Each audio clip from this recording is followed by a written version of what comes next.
Hello students, आज आपण इकॉनॉमिक्सचा 31st लेक्चरचा व्हिडिओ अपलोड करतो. ठीक आहे. तर तुम्हाला आठवत असेल आपला चॅप्टर 4 आज संपून जाईल. ॲक्च्युली लास्ट वीकमध्येच संपला असता, परंतु ते शेवटचे 2 कॉमन कन्सेप्ट्स, त्या बेसिक कन्सेप्ट ज्या काय राहिल्यात आपल्या, त्या कंप्लीट करून टाकू. थोडक्यात चॅप्टर 4 आपला कंप्लीट होईल. मग आपण उद्या वाटलं तर नवीन टॉपिक चॅप्टर 5ला स्टार्ट करू शकतो. ओके. तर चॅप्टर 4 सप्लाय.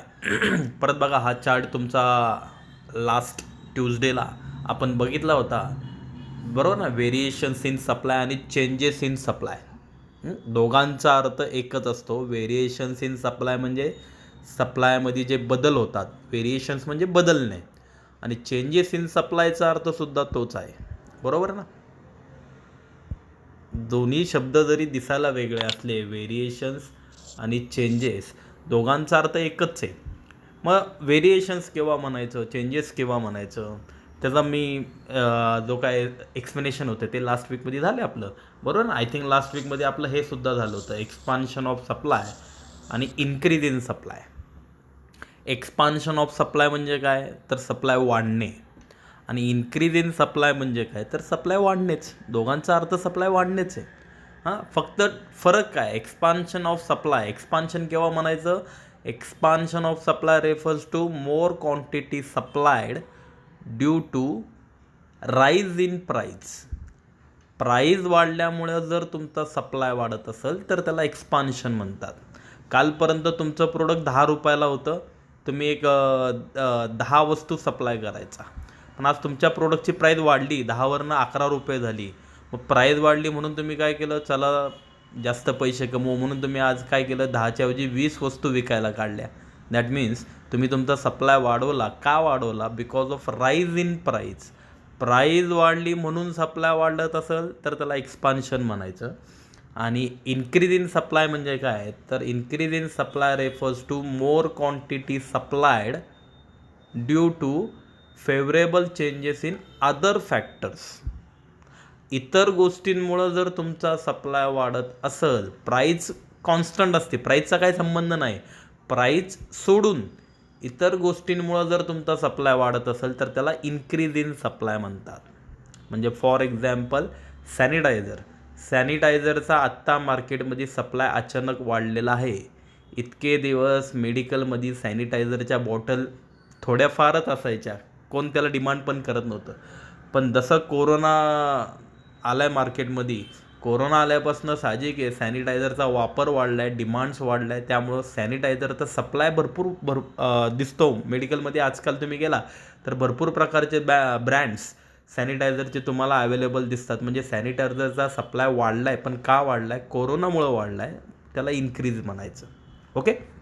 तर हे परत एकदा मी रिवाईज केलं, ॲक्च्युली लास्ट वीकमध्ये झाले. आता हे जे 2 राहिलेले ज्या कन्सेप्ट्स आहेत, कॉन्ट्रॅक्शन ऑफ सप्लाय आणि डिक्रीज इन सप्लाय, ते आज बघू आपण. ओके. सगळ्यात महत्त्वाचं, दोघांचा अर्थ एकच आहे. कॉन्ट्रॅक्शन ऑफ सप्लाय म्हणजे सप्लाय कमी होणे, आणि डिक्रीज इन सप्लाय सेम, त्याचा पण अर्थ तोच, सप्लाय कमी होणे. मग दोन्ही शब्द केव्हा वापरायचे ते बघू आपण. ओके. तर सुरुवात आपण पहिलं कॉन्ट्रॅक्शन ऑफ सप्लायपासून करू. ओके. तुम्ही जे आपलं लास्ट वीकमध्ये जे लिहून झालेलं आहे त्याच्याच पुढे कंटिन्यू आकडे टाकताल, बरोबर आहे. कॉन्ट्रॅक्शन ऑफ सप्लाय, तर त्याची मिनिंग काय दिली, पहिल्यांदा आपण मिनिंग बघू. Contraction of supply refers to fall in the quantity supplied. बघा त्याचा अर्थ काय दिला त्यांनी, fall in the quantity supplied, की तुमचा सप्लाय फॉल्स म्हणजे माहिती आहे तुम्हाला, कमी होतो. म्हणजे कॉन्ट्रॅक्शन ऑफ सप्लायचा अर्थ fall in the quantity supplied, तुमचा सप्लाय कमी होतो, पण कशामुळं, due to fall in the price of commodity. Due to fall in the price of commodity म्हणजे काय, बरोबर, प्राईस कमी झाल्यामुळं सप्लाय कमी झाला, तर त्याला काय म्हणतात, कॉन्ट्रॅक्शन म्हणतात. Other factors remaining constant, other फॅक्टर्सचा काही संबंध नाही. प्राईस कमी झाली म्हणून सप्लाय कमी झाला तर त्याला कॉन्ट्रॅक्शन म्हणायचं. ओके. म्हणजे लक्ष द्या, आपण ज्वेलर्सचं एक्झाम्पल घेऊ, की बाबा असं ॲज्युम करा आपल्या सगळ्यांचं ज्वेलर्सचं दुकान आहे, बरोबर आहे ना. ज्वेलर्सचं दुकान आहे, ज्वेलर्स म्हणजे माहिती आहे बाबा, आपण बाबा श्रीमंत आहोत, आपलं ज्वेलर्सचं दुकान आहे. तर लक्ष द्या, आपलं ज्वेलर्सचं दुकान असेल तर कालपर्यंत बाबा 50,000 रुपीज प्राईस चालू होती. कालपर्यंत सोनं 50,000 रुपये होतं. मग त्यामुळे दुकानात थोडेफार कस्टमर यायचे. आपण पण दुकान लवकर उघडून जेवढं विकता येईल तेवढं ट्राय करायचं, बरोबर. पण आज काय झालं, प्राईस कमी झाली. 50वरनं डायरेक्ट 40,000 झाली. मग प्राईस कमी झाली म्हणल्यावर दुकानात आज गर्दी वाढणार, कारण सोनं स्वस्त आल्यावर म्हणल्यावर कस्टमर्स गर्दी करणार. पण आपला लॉस झाला ना तो, कारण कालच्यापेक्षा आज जर आपण सोनं विकायला तयार झालो तर आज आपल्याला एका तोळ्यामागं 10,000 10,000 रुपयाचा लॉस होतो. म्हणजे ह्याचा अर्थ आज आपण काय विचार करणार, जाऊन द्या आज दुकान बंद ठेवू. कारण आज जर आपण सोनं विकायला काढतो तर आपला लॉस आहे. 40,000 10,000 आपल्याला कमी भेटतात एका तोळ्यामागं. त्यामुळं आपण काय करणार, प्राईस कमी झाली म्हणून आपण सप्लाय एकतर कमी करणार किंवा डायरेक्ट सप्लाय झिरो, दुकानच बंद करणार. मग ह्याला काय म्हणतं, ह्याला म्हणतात कॉन्ट्रॅक्शन ऑफ सप्लाय. म्हणजे ह्या ठिकाणी आपला सप्लाय कमी झाला, पण कशामुळं, प्राईस कमी झाली म्हणून सप्लाय कमी झाला. ओके, मग सोप्या भाषेत कळलं नक्की की प्राईस कमी झाली, सप्लाय कमी झाला की त्याला कॉन्ट्रॅक्शन म्हणायचं. मग खाली त्यांनी नीट बघा, तर खाली त्यांनी त्याचा कर्व काढलेला आहे. तो कर्व कसा काढला आहे मी त्याची पोझिशन दाखवतो, नीट बघा. पहिल्यांदा त्यांनी एक्स ॲक्सिस वाय ॲक्सिस, इथं पी आणि Q. P means original price, Q means original supply. मग जेव्हा प्राईस पी होती तेव्हा सप्लाय क्यू होता. तुम्ही तिथं नंबर्स घेण्यापेक्षा लेटर्स यूज केलेले आहेत त्यांनी. पी म्हणजे ओरिजिनल प्राईस, क्यू म्हणजे ओरिजिनल सप्लाय. जेव्हा प्राईस पी होती सप्लाय क्यू होता. ओके, आता त्यांनी नीट बघा, खाली ॲरो दाखवला आहे, इथं खाली ॲरो दाखवला आहे आणि खाली तिथं त्यांनी P2 घेतला आहे. ते खाली ॲरो दाखवलं म्हणजे तुम्हाला लक्षात आलं असेल की जर खाली ॲरो दाखवलं that means price falls, price कमी केली त्यांनी, बरोबर ना. खाली दाखवलं म्हणजे याचा अर्थ प्राईस कमी दिली, प्राईस कमी झाली P2, बरोबर आहे. आणि इकडं बघा सप्लायसुद्धा त्यांनी क्यूवरनं Q2 लेफ्ट साईडला ॲरो दाखवला, हा लेफ्टला ॲरो दाखवला. लेफ्टला दाखवला म्हणजे थोडक्यात त्यांनी सप्लाय काय केला, कमी केला, बरोबर. म्हणजे थोडक्यात पहिली प्राईस पी होती, सप्लाय क्यू होता. नंतर त्यांनी प्राईस कमी केली P2, सप्लाय ऑल्सो फॉल, सप्लायसुद्धा कमी झाला Q2.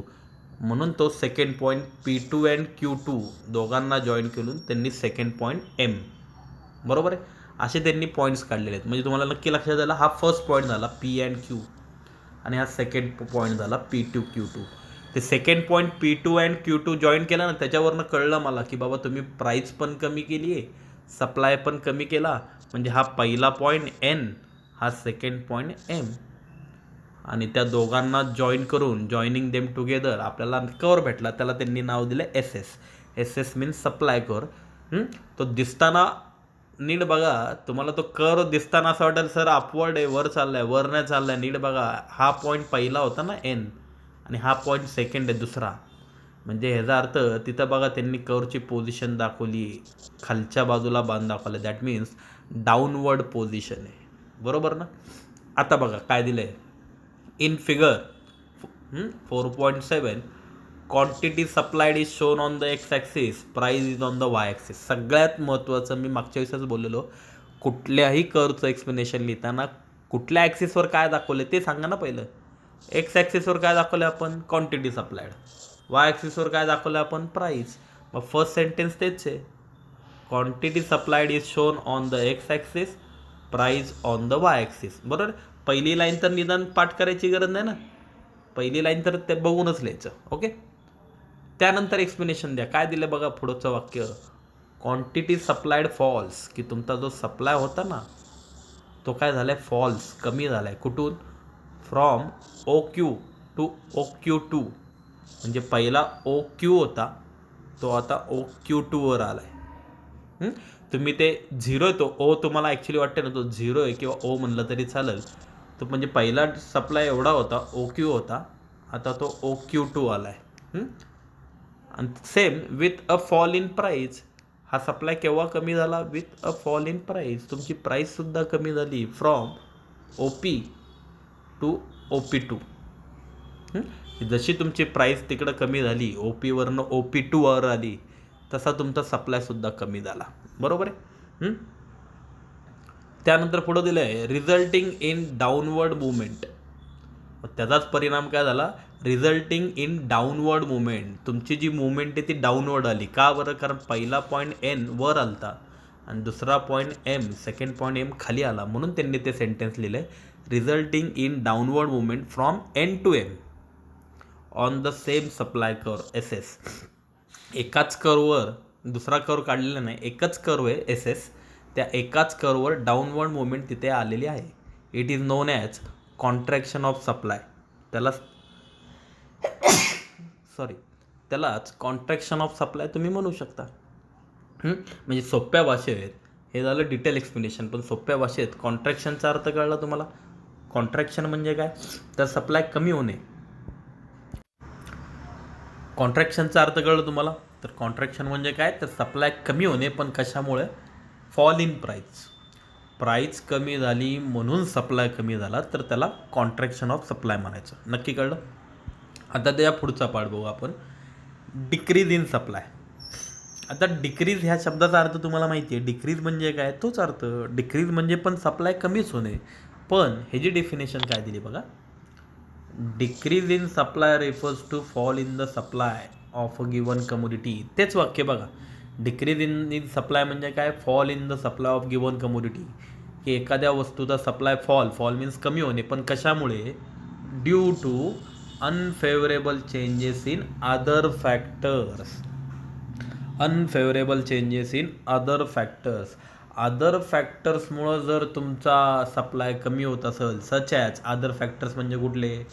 Increase in prices of inputs, increase in tax rate, outdated technology, strikes by workers. बरोबर आहे ना? हे भरपूर कारणे आहेत. स्ट्राईक्स बाय वर्कर्स सांगतो मी. आता साहजिक आहे, मागच्या महिन्यापर्यंत वर्कर्स चांगले होते म्हणून व्यवस्थित कामावर यायचे, व्यवस्थित प्रोडक्शन करायचे, व्यवस्थित सप्लाय होतं. परंतु या महिन्यात त्यांनी समजा 10 दिवस वर्करने स्ट्राईक केला.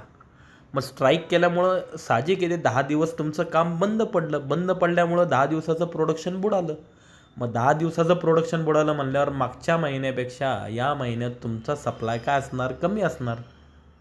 मग तो साहजिक आहे. का कमी झाला?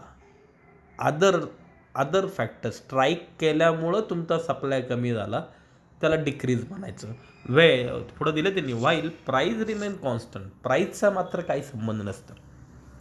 मागच्या महिन्यात पण आपलं प्रोडक्ट 10 रुपयालाच होतं, या महिन्यात पण 10 रुपयालाच आहे. पण मागच्या महिन्यात आपण 1000 क्वांटिटी सप्लाय केल्या, या महिन्यात आपण 500 क्वांटिटी सप्लाय केल्या. म्हणजे प्राईस तर कॉन्स्टंटच आहे. मग तुमचा सप्लाय का कमी झाला? का असं कमी झाला? तर बाबा अदर फॅक्टर्स. ह्या महिन्यात बाबा वर्करनी स्ट्राईक केलं, त्यामुळं आमचा सप्लाय कमी झाला. त्याला डिक्रीज इन सप्लाय म्हणायचं. ओके. मग आता नीट बघा, ग्राफ बघा, त्याचा ग्राफमध्ये नीट बघा. प्राईस मगाशी तुम्हाला आठवत असेल, मागाच्या ग्राफमध्ये प्राईस कमी गेली ती, पीवरनं खाली P2 घेतलेली. इथं प्राईस एकच आहे, P आहे. खाली प्राईस कमी केलेली दिसत नाही. का बरं? बिकॉज प्राईस कॉन्स्टंट आहे. पण सप्लाय मात्र बघा, पहिला सप्लाय Q होता, म्हणजे फर्स्ट पॉईंट PQ. नंतर तिथं लेफ्टला त्यांनी सरकवला, म्हणजे दॅट मीन्स सप्लाय त्यांनी कमी केला. Qवरनं तो Q2 झाला, लेफ्टला झाला, म्हणजे कमी झाला. म्हणजे मगासारखं ते सप्लाय कमी झाला आहे, पण प्राईज मात्र कॉन्स्टंट आहे. त्यामुळं नीट बघा, first point M, second point N, दोन्ही पॉईंट एकाच कर्ववर नाहीत, दोघांचा कर्व वेगवेगळा आहे. म्हणून एमचा हा सेपरेट कर्व झाला SS, एनचा हा सेपरेट कर्व झाला S2. म्हणजे थोडक्यात मगाशी एकच कर्व होता आणि डाऊनवर्ड मुवमेंट होती. आता काय झालं? आता प्रत्येक पॉईंटवर तुम्ही जसजसा सप्लाय कमी करत जाताल, तो कर्व काय होत जाणार आहे? शिफ्ट होत जाणार आहे, सरकत जाणार आहे. कुठे सरकत जाणार आहे? To the left side of original curve. Left साईडला, डाव्या बाजूला. तुम्ही जसा तो, आता एखादा म्हणलं सर मी अजून सप्लाय कमी करतो बाबा, Qवरनं Q3 इकडं घेतो, अजून लेफ्ट साईडला घेतो. मग ठीक आहे, तुम्ही जेवढा तो लेफ्ट साईडला सरकत जाणार, तुमचं कर्व आतमध्ये शिफ्ट होत जाणार. बरोबर आहे ना? एक्सप्लेनेशन बघू आपण. In the figure, first line आपली नेहमीची, एक्सवर काय दाखवलं आहे, वायवर काय दाखवलं आहे. बरोबर. Quantity supplied is shown on the X axis, price is on the Y axis. की एक्स ॲक्सिसवर आम्ही क्वांटिटी सप्लाईड दाखवलं आहे अँड वाय ॲक्सिसवर आम्ही प्राईस दाखवली. बरोबर आहे. त्यानंतर सेकंड लाईन, सप्लाय फॉल्स. आता तुम्हाला लक्षात आलं असेल की कर्व्स एक्सप्लेनेशन येताना पहिली लाईन कुठल्या लाईनवर, कुठल्या ॲक्सिसवर काय दाखवले, सेकंड लाईन सप्लाय काय झालं आहे, प्राईस काय झालं आहे ते सांगायचं. किंवा सप्लाय फॉल, सप्लाय पहिला 0Q होता, आता तो 0Qवरनं 0Q2 झाला आहे, म्हणजे कमी झाला, बरोबर ना. Supply falls from OQ to OQ2 at the same price OP, price मात्र सेम आहे OP, रिझल्टिंग इन, आता तुम्हाला मगाचं सेंटेन्स आठवतं का काय माहिती, मगाशी रिझल्टिंग इन डाऊनवर्ड मुवमेंट होता, आता काय दिलं बघा, resulting in an inward shift. Inward shift म्हणजे तो जो कर्व आहे तो बाहेर सरकत चाललाय का आत सरकत चाललाय, आतमध्ये सरकत चाललाय, म्हणून त्यांनी इनवर्ड शब्द वापरला आहे. Inward shift of the original supply curve. त्या ओरिजिनल सप्लाय कर्व जो होता ना SS, बरोबर ना, त्या ओरिजिनल सप्लाय कर्वचा तो इनवर्ड शिफ्ट आतमध्ये सरकत चाललाय. It is from SS to S2. पहिल्या ओरिजिनल कर्वचं नाव SS होतं, आता तो S2. तुम्हाला जर तिसरा पॉईंट घ्यायचा असेल, तुम्ही तिसरा पॉईंट घेतला तर त्या कर्वचं नाव काय देताल, S3. बरोबर आहे, नक्की कळलं. थोडंसं डायग्रॅम म्हणलं, ग्राफ म्हणलं की त्यामध्ये डिटेल एक्सप्लेनेशन झालं, पण सोप्या भाषेत सांगायचं झालं तर कॉन्ट्रॅक्शन आणि डिक्रीज, बरोबर ना, हे जे काय दोन शब्द तुम्हाला दिसतात कॉन्ट्रॅक्शन आणि डिक्रीज, तर साहजिक आहे दोघांचा अर्थ एकच आहे, फक्त दोघांमध्ये फरक काय. कॉन्ट्रॅक्शन म्हणजे काय, supply falls due to fall in price, price कमी झाली म्हणून सप्लाय कमी झाला तर कॉन्ट्रॅक्शन. आणि डिक्रीज इन सप्लाय म्हणजे काय, डिक्रीज इन सप्लाय म्हणजे सप्लाय कमी होतो पण कशामुळे, ड्यू टू अदर फॅक्टर्स, इतर गोष्टींमुळे सप्लाय कमी होतो. हां, आता मला एक लास्ट एक्झाम्पल तुम्हाला सांगतो, किंवा लास्ट एक्झाम्पल तुम्ही द्या. आत्ता श्रावण महिना चालू आहे किंवा गणपती चालू आहेत, बरोबर आहे. मग गणपती चालू आहेत म्हणल्यावर नॉनव्हेजचा सप्लाय मार्केटमध्ये काय झाला आहे तुमच्या मते, वाढला आहे का कमी झाला आहे. बरोबर आहे, कमी झाला आहे. नॉनव्हेजचा सप्लाय आत्ता मार्केटमध्ये कमी आहे. मग त्याला तुम्ही काय नाव देताल, डिक्रीज इन सप्लाय नाव देताल का कॉन्ट्रॅक्शन ऑफ सप्लाय नाव देताल. की नॉनव्हेजचा सप्लाय आत्ता मार्केटमध्ये खूप कमी आहे, मग तो कशामुळं कमी झाला आहे, प्राईस कमी झाली म्हणून कमी झाला आहे का अदर फॅक्टर्समुळं.